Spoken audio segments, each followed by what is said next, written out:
Ang akala natin sa mga bansang ito lamang ang meron ng mga ito. Alam nyo ba, noong araw ay meron din tayo nito sa ating bansa. Hindi man natin naabutan sa mga panahong ito dahil ang mga naunang transportasyon ay naging biktima din ng karahasan dulot ng ikalawang digmaang pandaigdig. Kaya ito ang nagudyok sa ating pamahalaan noon na palitan ang transportasyong ito sa pamamagitan ng bagon o tren na pinapatakbo sa pamamagitan ng kuryente. Alam nyo na maraming paraan ang ginawa o pinagdaanan ng sistemang ito bago ito nabuo? Alam nyo ba, ang Light Rail Transit ng Maynila ay pinakamatanda at pinakaunang sistema ng mabilis na pagbibiyahe sa Timog Silangang Asya na binuksan noong 1984. Ang sistema ay orihinal na gumagamit ng mga light rail na sakyan, ngunit may mga katangian ng isang mabilis na sistema ng transportasyon at kalaunan ay nag-upgrade sa isang sistema ng katamtamang kapasidad. At noong 1987 ay binuksan din ang Mass Rapid Transit sa Singapore bilang pangalawang light rail transit ng Asya. Samahan ninyo ako ating tuklasin kung paano inumpisahan ang sistemang ito dito kay First TV Official 2.0. Ang pinagmulan ng sistema ay nagsimula noong 1878. Ang isang opisyal mula sa kagawaran ng bayan para sa Pilipinas ng Espanya ay nagsumiti ng isang panukala para sa isang sistema ng Manila streetcar. Ang sinasabing iminungkahi ay isang 5 linyang network na nagmumula sa Plaza San Gabriel sa Binondo na tumatakbo sa Intramuros, Malati, Malacañang Palace, Sampaloc at Tondo. Naprobahan ang proyekto noong 1882.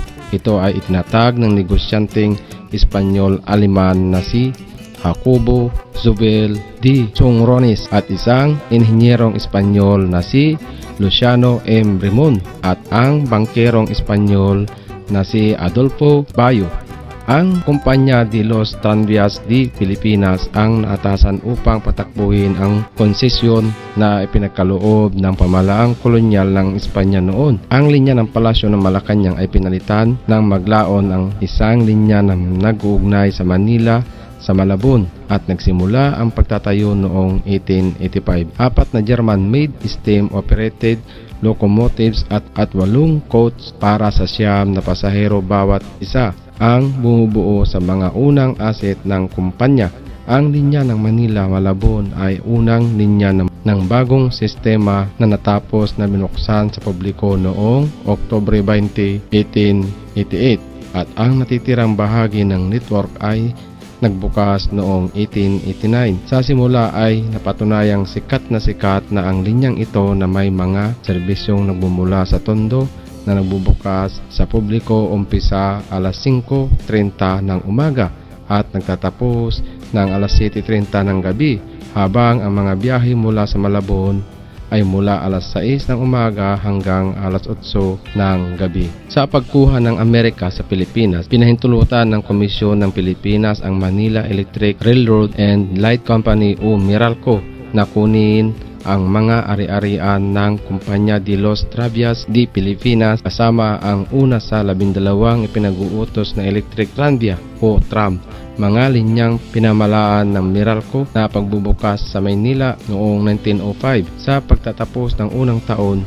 sa paligid ng 63 kilometro o 39 milya ng track ay inilatag. Ang isang 5 taong programa sa muling pagtatayo ay pinasimulan noong 1920 at noong 1924, 170 na sasakyan ang nagsisilbi sa maraming bahagi ng lungsod at sa labas nito.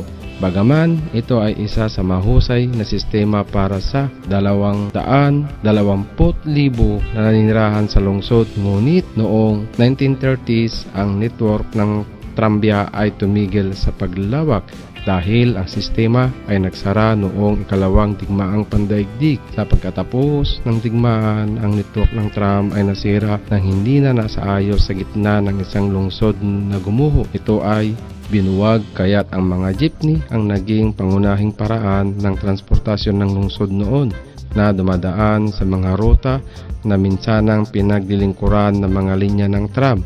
Sa pagbabalik ng mga bus at sakyan sa mga lansangan, ngunit ito ang nagbigay naman ng malaking problema ang pagsisikip ng trapiko. Kaya noong 1966, ang gobyerno ng Pilipinas ay nagbigay ng prangkisa sa Philippine Monorail Transport System o PMTS para sa pagpapatakbo ng isang panloob na monorail. Sinusuri pa rin ang pagiging posible ng monorail nang hilingin ng gobyerno sa Japan International Cooperation Agency o JICA na magsasagawa ng hiwalay na pag-aaral sa transportasyon.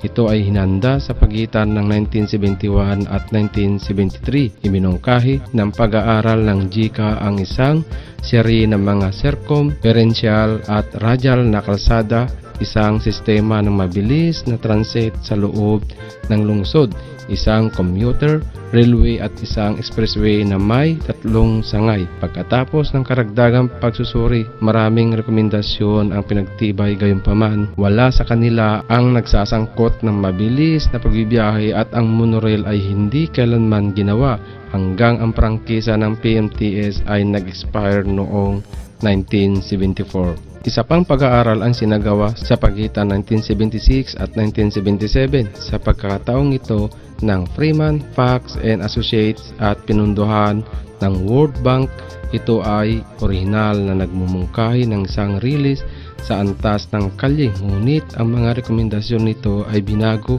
ng bagong tatag na Ministry of Transportation and Communication, kung sa panahon natin ay DOTR. Ang ministeryo sa halip ay nanawagan para sa isang mataas na sistema dahil sa maraming interseksyon ng lungsod. Gayunpaman, pinataas ng mga rebisyon ang presyo ng proyekto mula 1.5 bilyon hanggang naging 2 bilyon peso. Ang isang karagdagang pag-aaral ay isinagawa at natapos sa loob ng 3 buwan. Kaya nilikha ni Pangulong Ferdinand Marcos ang Light Rail Transit Authority o LRTE noong Hulyo 12, 1980 sa bisa ng Executive Order No. 603 na nagsilang sa tinatawag noon na Metro Rail, habang si First Lady Imelda Marcos nooy gobernador ng Metro Manila at Ministro ng Human Settlements ang naging unang tagapangulo nito. Bagaman responsable para sa mga operasyon ng sistema, ang LRT ay pangunahing nakatulong sa pagkatakda at pagsasaayos ng mga pamasahe, pagpaplano ng mga ekstensyon at pagtutukoy ng mga patakaran at pinaubaya ang pang-araw-araw na operasyon sa isang kapatid na kumpanya ng Meralco na tinatawag na Meralco Transit Organization o Metro Incorporation. Ang paunang tulong para sa proyekto ay dumating sa anyo ng 300 milyong peso soft loan mula sa gobyerno ng Belgian na may karagdagang 700 milyon peso na nagmula sa isang consortium ng mga kumpanyang binubuo ng SE Ateliers de Construction Electric Leroy o ASEC at BN Construction Ferroviaries at Metallics. Ngayon ay parehong bahagi ng Bombardier Transportation, Traxionair Engineering International o TEI at Transerve Consult o TC. Ang konstruksyon ng Line 1 ay nagsimula noong September 1981 kasama ang Construction and Development Corporation of the Philippines. Ngayon ay Philippine National Construction Corporation o PNCC bilang kontratista sa tulong ng Loesinger & Tsai, isang Swiss firm. Ngayon ay Loesinger Marasi at ang subsidiary ng Pilipinas ng Drabo Corporation na nakabase sa US. Tinalaga ng pamahalaan ang Electriwatt Engineering Services ng Zurich upang pangasiwaan ang konstruksyon at kalaunan ay naging responsable para sa pagpapalawig ng mga pag-aaral ng mga proyekto sa pagpapalawak sa hinaharap. Ang Electriwatt plan na ginamit pa rin para sa pagpaplano ng mga linya ng metro sa hinaharap ay binubuo ng 150 kilometro o katumbas ng 93 milya na network ng mabilis na mga linya ng transit na sumasaklaw sa lahat ng pangunahing koridor sa loob ng 20 taon, kabilang ang isang linya sa alignment ng Radial Road 6, isa sa ang pinakaabalang koridor ng kalsada sa rehiyon. Sinubok ang linya noong Marso 1984 at ang unang kalahati ng linya 1 ay mula sa Baclaran hanggang Central Terminal ay binuksan noong Disyembre 1, 1984. Ang ikalawang kalahati na mula Central Terminal hanggang Monumento ay binuksan noong Mayo 12, 1985. Ang napaaga na pagtanda ng Linya 1 ay humantong sa isang malawak na programa sa pagpapalawak ng kapasidad na pagpapasaayos at istruktura sa tulong ng UDA ng Japan. Sa sumunod na ilang taon, naging maayos muli ang pagpapatakbo ng Line 1, ngunit noong taong 2000, nagwilga ang mga empleyado ng Metro Incorporation na nagparadisa sa mga operasyon ng Line 1 simula Hulyo 25 hanggang Agosto 2, year 2000. Dahil dito, hindi nirenyo ng LRTA ang kontrata nito sa pagpapatakbo sa Metro Incorporation na nag-expire noong Hulyo 31, year 2000. Ngunit pagsapit ng ilang buwan, nagulantang ang sambayanang Pilipino sa pamamagitan ng mga balita sa telebisyon. Sa bandang alas 12:15 ng tanghali noong Disyembre 30, taong 2000, isang bomba ang sumabog na kalaunan ay nalaman na tinanim ng mga teroristang Islam na uminsala sa may bahaging front coach Line 1 ng tren na humihinto sa istasyon ng Blumentritt na kinasawi ng 11 at ikinasugat ng mahigit 60 katao sa pinakamapangwasak na seri ng mga pag-atake noong araw na iyon na kilala ngayon bilang mga pambubomba sa araw ni Rizal.